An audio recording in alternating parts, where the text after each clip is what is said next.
Well, hello everybody, I am Spegtacular, the Silver Stacular, and I have some coins right here. These are supposed to be 90% silver Franklin half dollars, but apparently there's some imposters among these right here. There are some counterfeits. We're going to go over some detecting methods to find out if your coins are counterfeit and whether all of these or some of these are counterfeit right now.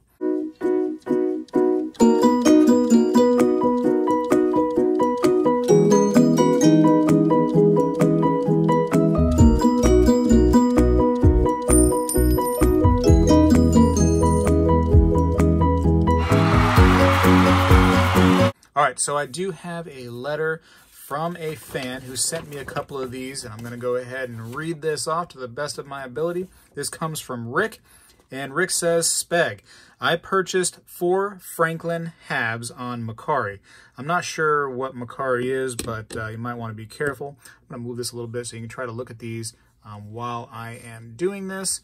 So in reading this, so you can kind of see for yourself, because use your eyes, people. I mean, you definitely want to use your eyes first and foremost when you get coins, because that can help you out a lot based on identifying fakes and identifying the condition of a coin to see if you even want the thing. Anyways, back to the letter. It says the pictures on the posting on Macari were of just the coins. When they arrived, they were stapled in cardboard coin holders.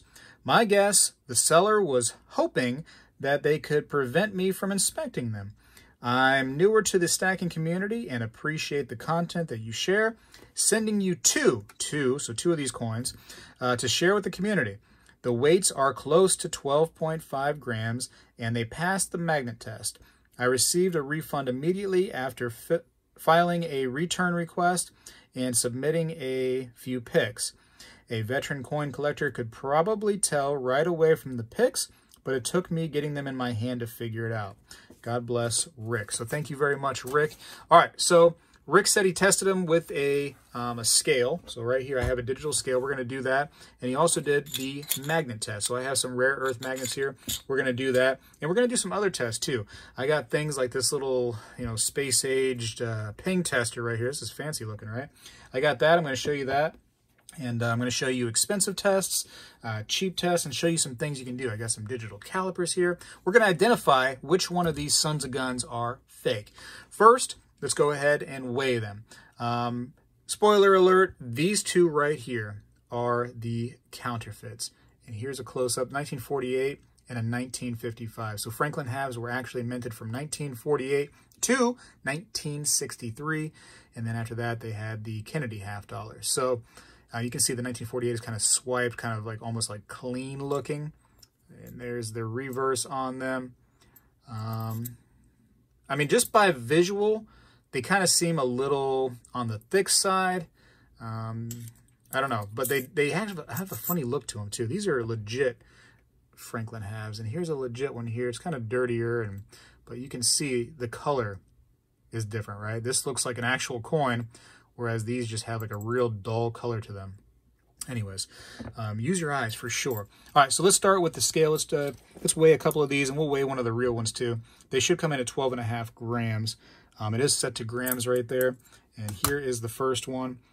Comes in hot at 12.8, so it does come in over. Generally, the government doesn't want to give you free silver, so you don't usually have coins that are over. Under a lot of times for sure, but not often over. 2.39, so that actually wouldn't be bad at all. A coin that's not even worn down may have a slightly under weight to it. Let's go with one of the nicer legit ones here. Here's a 1963, nice luster. This is a legit coin. We're going to put that on there. Got some spots on there. Let's not talk about it. You know what I mean? It's had better days. 12.47, that coin is about as perfect as you can want. That's actually really good. One nice thing too is all 90% silver half dollars. So if you do have something else like a Walking Liberty, if you even have a Barber half dollar, those still have the same composition. 90% of the coin was made out of silver and then the rest copper. So that will still work with these tests if you happen to have one of these. So just for fun, we'll weigh a worn down. So it's going to be a little bit under, I'm pretty sure, Walking Liberty half dollar. 12.36, still not too bad.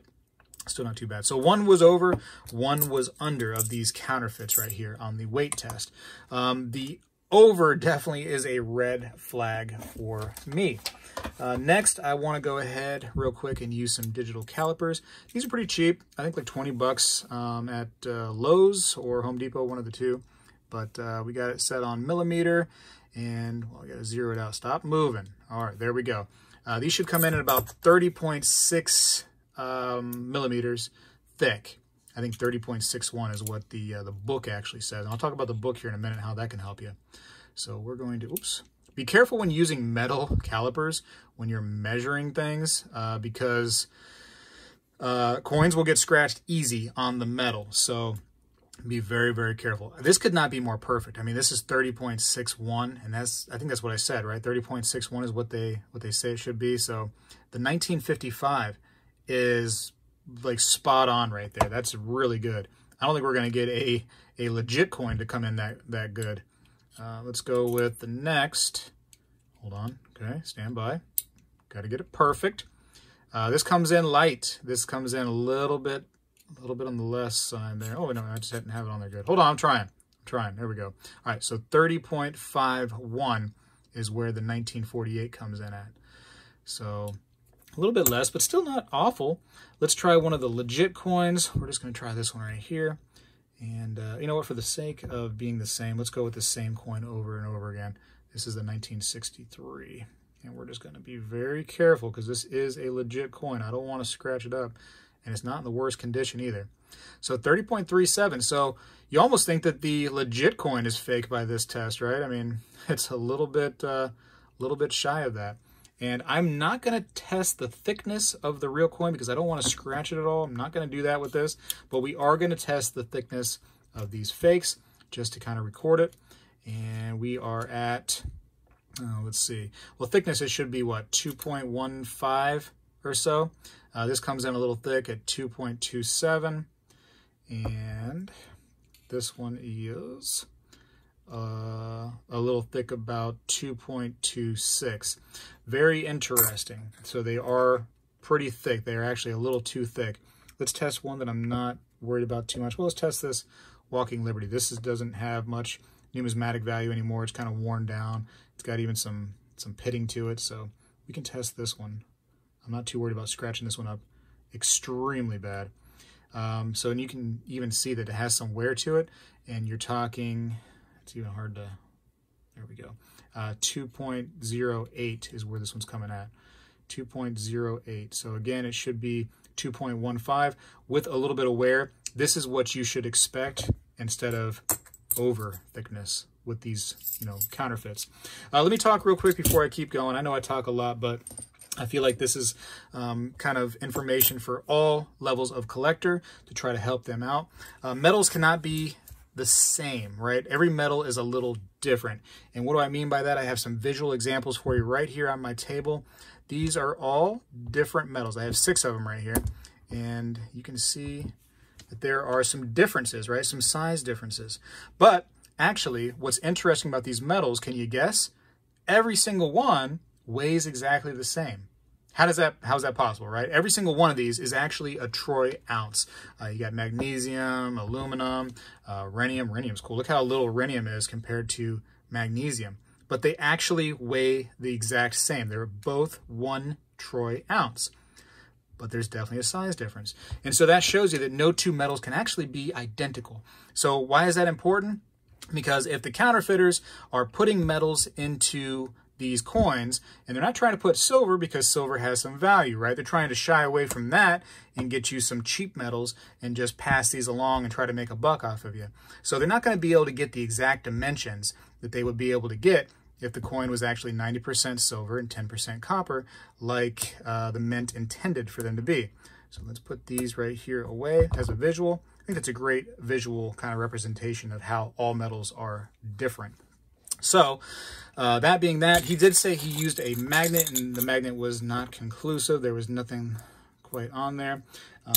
One cool thing is silver will not stick to magnets. So like iron and stuff is definitely going to stick to it. And you can see that these things are incredibly strong.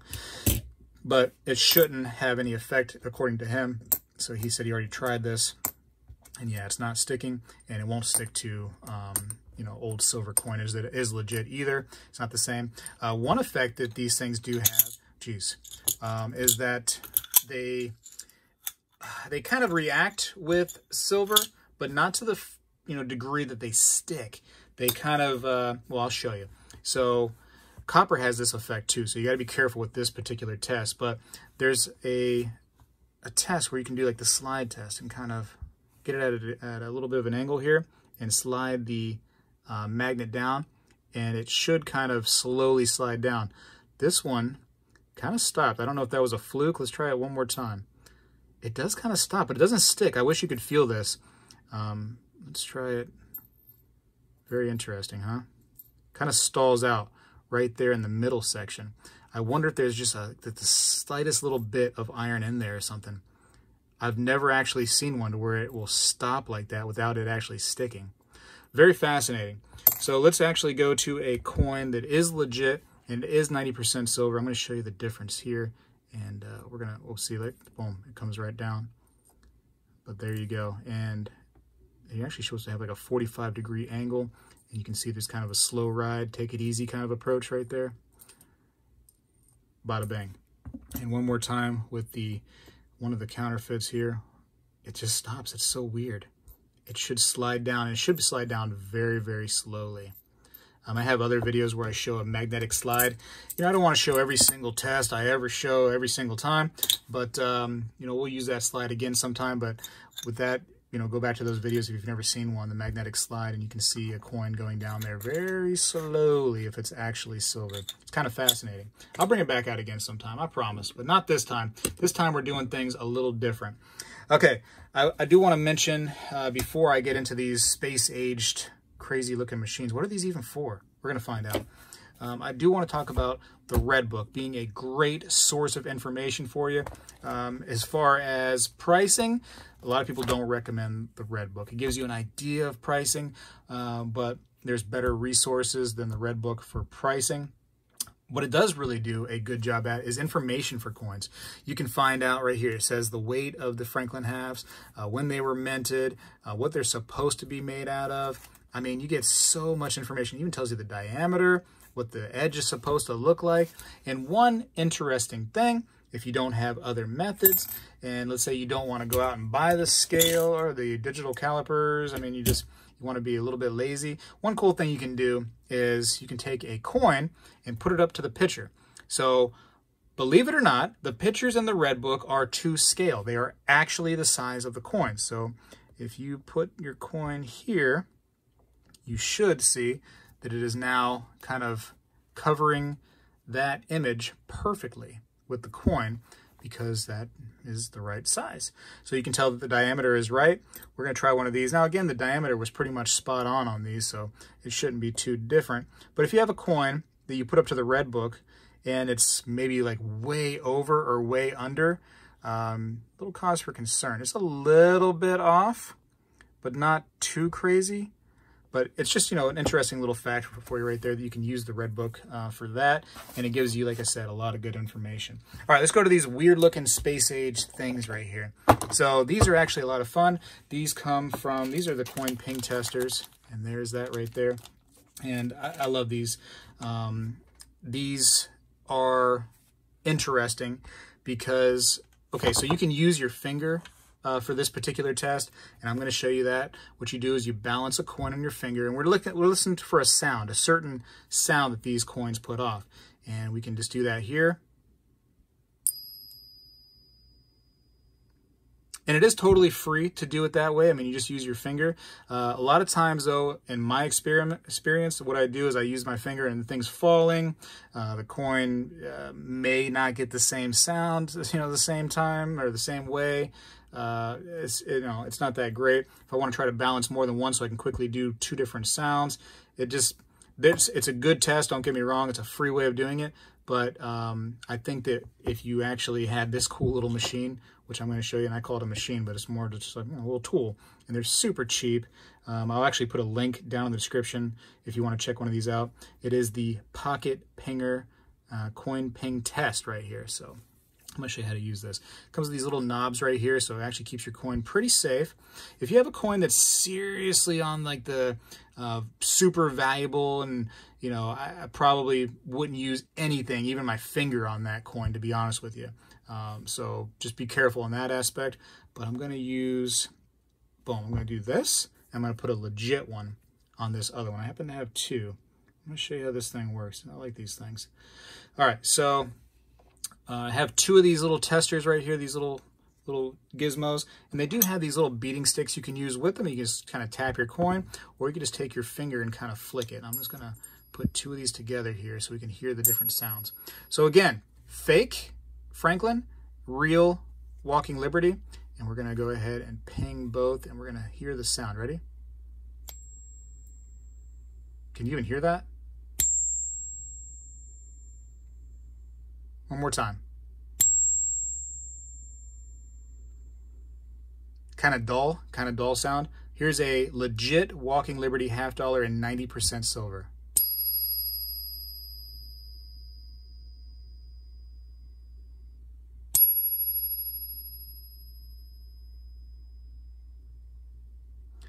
Again, the fake one. Dull, right? Just sounds like a rock, man, like a rock. Let's go ahead and switch these out real quick just for fun. I'm going to use a legit $50 and a fake Franklin $50. So, all right, so here is, well, you tell me which one is real, which one is fake, just by the sound. So here's the first one. And here's the second. Close your eyes. First one. Second one. Oh, I hit them both together. Hold on. Second one. Just dull, right? This is totally fake. And these are cool little tools because they can help you identify real versus fake just so simply by putting them in there. And I mean, you'd be going around the house pinging people, annoying your wife, your husband, whatever the case may be, your friends, your family. There actually is a pretty cool app that you can use with this, and some people can't hear that very well, the sound. I mean, their ears go bad. You know, all the mortars and stuff that went off next to them, I mean, it kind of messes with their ears. Thank you for your service. But, you know, like, there's actually an app that can help you identify it. It can be your ears for you. I think for iPhone users, for Apple users, I think it's called Precious Metals Tester. And you can see right here that I use that and on a fake, and I go ahead and put in I look up Franklin $50, and it, you know, generates the Franklin $50. I pick the right one, and it tells me all the dimensions that it should be and everything. And if you already know the dimensions, you don't even want to put that stuff or actually look for Franklin $50. You can do it that way, but I like how the thing just finds the Franklin $50. It generates the dimensions and weights and stuff for you. And then you go ahead and just let it ring, so to speak. You go ahead and take the coin and you do one of these, and you can see the sound on your screen as you're doing it. Hit it a couple times for the screen, and it will tell you, boom, good, bad, whatever the case may be. And then, you know, just for fun, I did a legit one and made it ring a couple times for the app, and it tells you immediately, hey, that's a good sound. That's right. So anyways, fun little designs, little patent pending little pieces of little tools right here. I like these. I don't know what to say about them except for they're actually really cool. I think that everybody should have one of these. They're so cheap. There's no reason not to. And, you know, bada bang. It identified immediately these fakes just by the app and that little tool right there. So, but if you don't want to go that route, there are other, you know, routes you can go. Obviously, there's more than one tool, just like there's more than one way to skin a cat. I do have an expensive tool right here. This is the Sigma Metalytics, and this sometimes, you know, works wonders. Sometimes it has issues. For the most part, in my experience, it does work well. Now, if you're just trying to be as quick as possible, if you have a lot of stuff you're trying to do, if you're a shop, this might be your best bet. What you're going to want to go to for 90% silver, that's like these things right here, is you actually want to go to pre-1945, that setting right there. And we're going to go ahead and run calibrate, and we're going to just put these on there, bada bang, and you can see the arrow is all the way to the right. That's no good. It should be right in the brackets. In fact, let me show you a good one here. This is a good non-counterfeit Franklin half dollar. I'll put it right there in the brackets, or I'm sorry, in the on the circle, and you can see that the little thing is in the brackets, little nobule, I don't know what you call it, little thing, just the thing. Here's a legit Walking Liberty half, again in the brackets. One more legit Franklin in the brackets. It's a good coin. As long as it's anywhere in those brackets, it's fine. Here is a counterfeit. Again, this is the last of the counterfeits, and not good. The arrow comes all the way up to the right, means that it's just not a good coin. Not a good coin. I just knocked a bunch of stuff down, but it's okay because it's for science, right? There we go. And again, that's another of the counterfeits. These two are not good based on those tests. So this is a more expensive machine. It's like 800 bucks. I think there's like a waiting list. I try to get in contact with the company. I'm having a hard time doing that right now. So, you know, do I want to recommend them? Not really, based on the communication issues that I'm having. But it is a decent enough machine. Sometimes things can fool that machine for sure. So there's other, you know, testing methods that you might have to do if it does get fooled. But I want you to be careful out there because there are lots of fake half dollars. Here are some of my other fake half dollars. So it's just not limited to Franklin's. It's all kinds. Here's a 1964 Kennedy half dollar. Here is a Texas commemorative half dollar. It's fake. Here is a Oregon Trail half dollar. It's fake. Another 64 Kennedy. 67. There's a 40%er that's fake. Another 90%er. Here's a fake Walking Liberty half dollar. Another Kennedy that I just tore into. So yeah, not great. Not great that people put fakes in the hobby.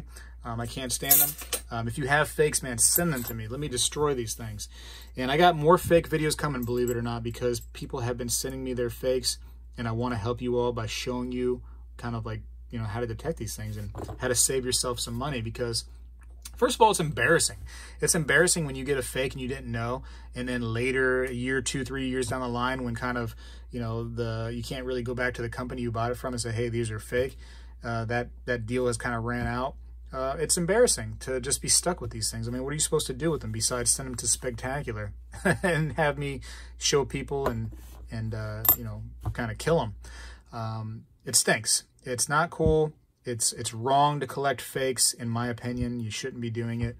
But sometimes you don't know, and hopefully these videos will help you. Before I go, I do want to file one of these down just to kind of show you what's underneath, because it's not silver. It's not 90% silver. As the ping tester, as the machines of all the kinds shown, there's something going on here that doesn't make this coin 90% silver. So I know I talk a lot. Let me go grind one of these down, and I'll show you what it comes to.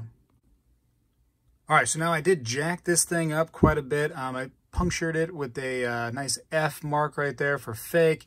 I grinded the side of it right here, and I grinded this part of it because I was trying to see, you know, just the different areas and what would be inside. Still kind of light inside, still silverish in color for sure. It does start to get a little bit kind of almost like a brown as you start to dig into it. And you can see that over here, I actually ended up scraping with some sandpaper the coin itself and a silver bar, which is 999 fine silver, just to kind of see the difference. And you can see here, this is much browner on this counterfeit Franklin half dollar as compared to the silver. So definitely different colorations. You know, something's up with this coin. What is the metal inside of these? I'm not sure, but it's not 90% silver. Every test, just about, except for a couple of the weights and stuff, kind of helped us identify this counterfeit. And yeah, there you go.